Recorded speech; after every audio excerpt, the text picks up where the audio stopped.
हफ्ते के ब्रेक के बाद जुजुत्सु काइसेन के चैप्टर नंबर 257 के लीक्स आज फाइनली आ चुके हैं और ये पूरा chapter almost Sukuna versus Yuji पर बेस्ड होने वाला है, जहाँ पे इनकी फाइट ही हमें ज़्यादातर दिखाई गई है। तो चैप्टर की शुरुआत होती है छोटे से फ्लैशबैक के साथ, जहाँ पे हमें दिखाया जाता है कि सुकुना और उरुमे यूजी के बारे में बात कर रहे हैं।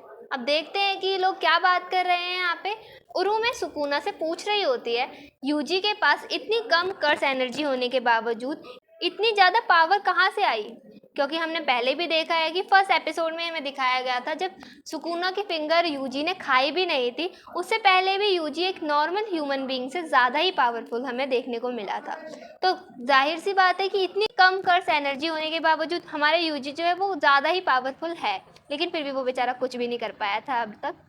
सुकुना रिवील करता है कि जब वो अपनी माँ के पेट में था तभी उसने अपने ट्विन ब्रदर को खा लिया था। बताओ, मतलब माँ के पेट से इसने ऐसे गंदे कर्म करना चालू कर दिया था। इतना भूखा था वो कि अपने ट्विन ब्रदर को ही खा गया था।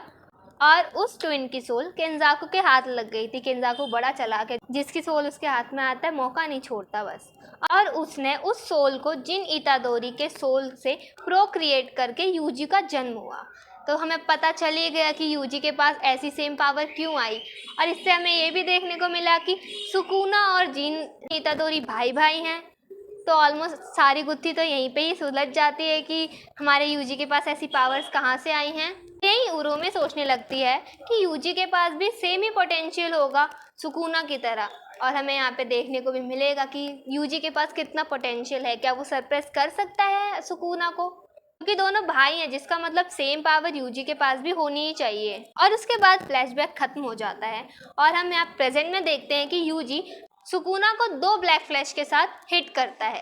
और जब वो सुकुना को मारता है, यूजी पीछे से पिलर की तरफ पुशबैक हो जाता है और यूजी अपने स्लैश से पिलर को कट कर देता है और उसे सुकुना की तरफ फेंक देता है। अब तो सुकुना की पिटने की बारी है अच्छे से। तभी नरेटर एक्सप्लेन करता है कि यूजी के पास 2 तरीके की कर्स टेक्निक है। पहली तो है जो ब्लड मैनिपुलेशन है और दूसरी मिजूशी श्राइन। ये मिजूशी श्राइन कर्स टेक्निक जो है वो सुकुना की टेक्निक के साथ बहुत ज़्यादा सिमिलर सी लगती है। अब तो ये क्लियर हो ही चुका है कि यूजी ये जो टेक्निक्स है वो क्यों यूज़ कर पा रहा है, क्योंकि ये दूर के रिश्तेदार हैं।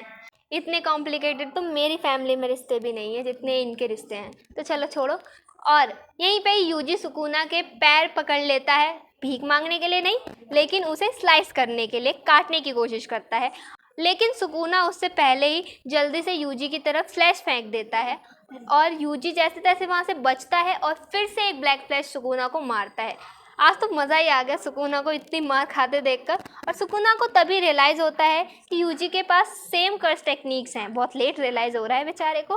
सुकुना की तरह ही इसके पास टेक्निक्स तो हैं, लेकिन 2 अलग इंडिविजुअल्स होने की वजह से और दोनों का पोटेंशियल भी काफ़ी ज़्यादा अलग है। और इसी वजह से यूजी सुकुना की सारी कर्स टेक्निक्स अभी यूज़ नहीं कर पा रहा है। तभी हमें एक छोटा सा फ्लैशबैक दिखाया जाता है, जहाँ पे इनो जो है वो गोजो, शोको और इचिजी से परमिशन मांग रहा होता है नानामी का कर्स टूल यूज़ करने के लिए।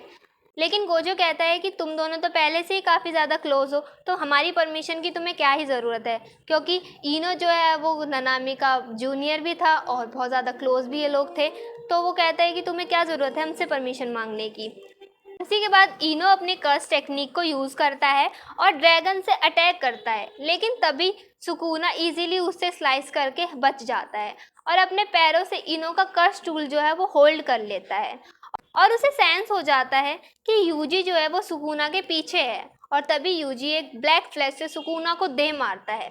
और यही उस चैप्टर की चौथी ब्लैक फ्लैश थी। यूजी अब फुल फॉर्म में आ चुका है और सुकुना से रिवेंज तो ये लेके ही रहेगा। अब बहुत पीटने वाला है, पीटे अच्छे से। सुकुना को अब गुस्सा आने लगता है कि यूजी कैसे सुकुना के बराबर ही अटैक कर रहा है और अब तो उसने उसे सप्रेस कर ही दिया है। सुकुना पूरे फर्श को डिस्ट्रॉय कर देता है जिस पर सब लोग खड़े थे। और तभी यूजी जो है वो सुकुना का हाथ पकड़ लेता है और उसे दीवार की ओर धक्का मार देता है। कहता है कि तुम कैसे भाग के जा रहे हो। नहीं कहता ऐसा, मैं अपना ही कह रही हूँ। और तभी यूजी एक और ब्लैक फ्लैश मारता है और सुकुना यूजी के फेस को पकड़ लेता है और उस पर स्लैश मारता है। और तभी यूजी का पूरा जो फेस है वो पूरा खूनम खान हो जाता है, लेकिन फिर भी हमारा यूजी हार नहीं मानता और एक और ब्लैक फ्लैश से सुकुना को अटैक करता है। अब तो सुकुना का गुस्सा 7वें आसमान पे है और तभी इनो नानामी के कर्स टूल से सुकुना को हिट कर देता है, जिसकी वजह से यूजी को एक और ब्लैक फ्लैश मारने के लिए यहाँ पे टाइम मिल जाता है। और यहीं पे यूजी अपना 8वां ब्लैक फ्लैश जो है वो सुकुना पे यूज़ करता है। और उसके बाद एडिटर कहता है कि यूजी सुकुना को सप्रेस कर चुका है, जो मैं ऑलरेडी बोल ही चुकी हूँ। और यहीं पे हो जाता है इस चैप्टर का एंड। काफ़ी ज़्यादा सेटिस्फाइंग चैप्टर था, जहाँ पे आखिरकार सुकुना थोड़ा और ज़्यादा पिट रहा था। बहुत ज़्यादा एनॉय हो चुका है वो ऑलरेडी यूजी से, क्योंकि वो उसको सप्रेस कर ही चुका है। अबे तो अगले चैप्टर में देखने को मिलेगा कि और कैसे यूजी सुकुना को धोता है। तो मिलते हैं अगली वीडियो में। और अगर वीडियो पसंद आई हो तो लाइक कर देना, कमेंट कर देना और शेयर कर देना। Bye bye.